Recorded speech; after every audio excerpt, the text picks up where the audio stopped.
It's now 14 minutes past 7. What lies behind the rise in figures for shoplifting, especially for food? Crime figures in general are on a downward path, pretty generally. But this seems to be an exception. Well, one Police and Crime Commissioner, Ron Hogg in Durham, he was a police officer for 30 years incidentally, says that he's promoting a scheme that would overlook first-time offenders for these offences. He says that he's shocked but not surprised that shoplifting, particularly for food, is on the rise. In his area there's been an increase of nearly 30% in a year, and he argues that it has to do with the economic conditions in which people live. Mr Hogg joins us. So does the Conservative MP Mark Reckless, who's a member of the Home Affairs Select Committee. Now, Mr Hogg, what is your evidence for the reason for this rise? Well, the evidence is really from police officers that tell us why offenders are committing the offences, and it indeed comes from the offenders themselves. And we must look at the environment that we're operating in. We see an increase in loan sharks, we're actually seeing an increase in payday lenders, etc. And really the whole environment leads people to actually commit these offences simply to live. I mean, we'll come back to what you're trying to do about it in a minute, but I just want to pin you down on this because, you know, it's an easy claim to make, and it, of course, is a hot sort of political subject from the Labour side of politics, and that's where you sit. And I can imagine somebody saying to you, well, hang on a minute, you're just doing this as part of, in a sense, a Miliband surrogate argument. That's not the case whatsoever. Look, what I promised to do when I came was look at evidence, and the evidence shows that shoplifting and theft in general is increasing exponentially, and there must be a reason for that. And what we're seeking to do here is understand the causes for those increases and to address those causes. Right, let me bring in Mark Reckless, MP for Tunbridge Wells. What do you make of it? The figures seem quite stark. Well, I just don't agree with Ron when he says the environment leads people to commit crimes, or that there's an exponential rise in theft generally. Many people who are surviving on benefits, perhaps looking for a job, even in low-paid work, finding things very difficult, aren't going out and stealing. And to almost justify it by saying the environment is leading them to do this is, I think, wrong.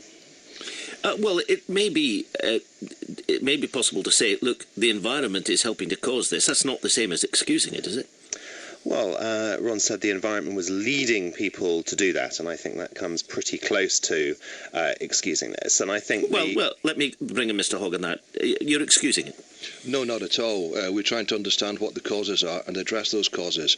Indeed, if I can remind Mark, and I totally support him on this, he was quoted recently about challenging loan sharks, and he's saying there that loan sharks actually prey on the weak and the vulnerable within our community, and it is that group that I'm looking at very closely, because they are the group who are in difficulties and are committing the shoplifting. Well, let me move on to the other aspect of this, which is an intriguing one. You've decided, I think, to pursue a policy in your area of taking a lenient approach to first-time shoplifters. They won't be charged, they won't go to court.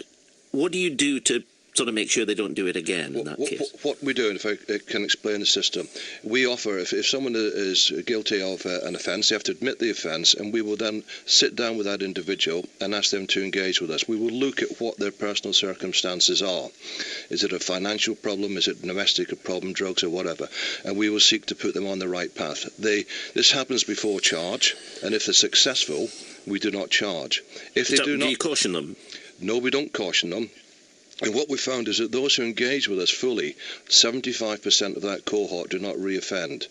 Those who do not engage are charged, are placed before the court, and 80% have reoffended. And when you say engage, is that just agree in the course of an interview, not to do it again?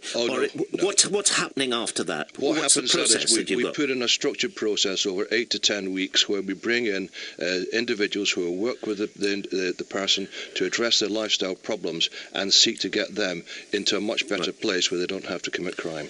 Right, Mr Reckless, what do you make of that?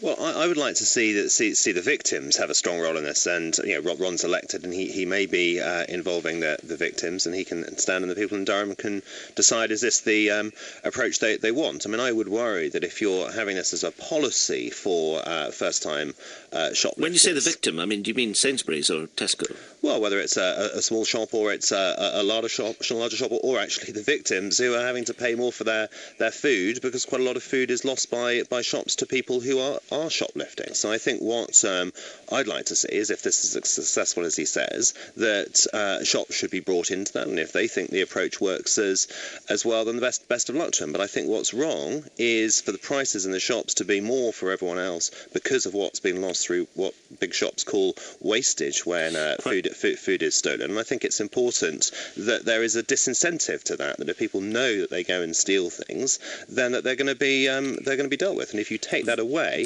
I just fear there'd be much more in the way of shoplifting. But Ron's trying this out, very quick response. His voters should decide. A quick response, finally, Mr. Hogg, to that. Yeah, we are engaging very actively with shopkeepers, with retailers across the whole of the Force area, and they are supportive of what we're doing, because our purpose here is to prevent crime, to cut crime, exactly as Theresa May has asked us to do. I'm glad to hear that. Ron Hogg, Police and Crime Commissioner in Durham, and Mark Rickles, MP, thank you both very much. Thank you. 7:20, business, oil.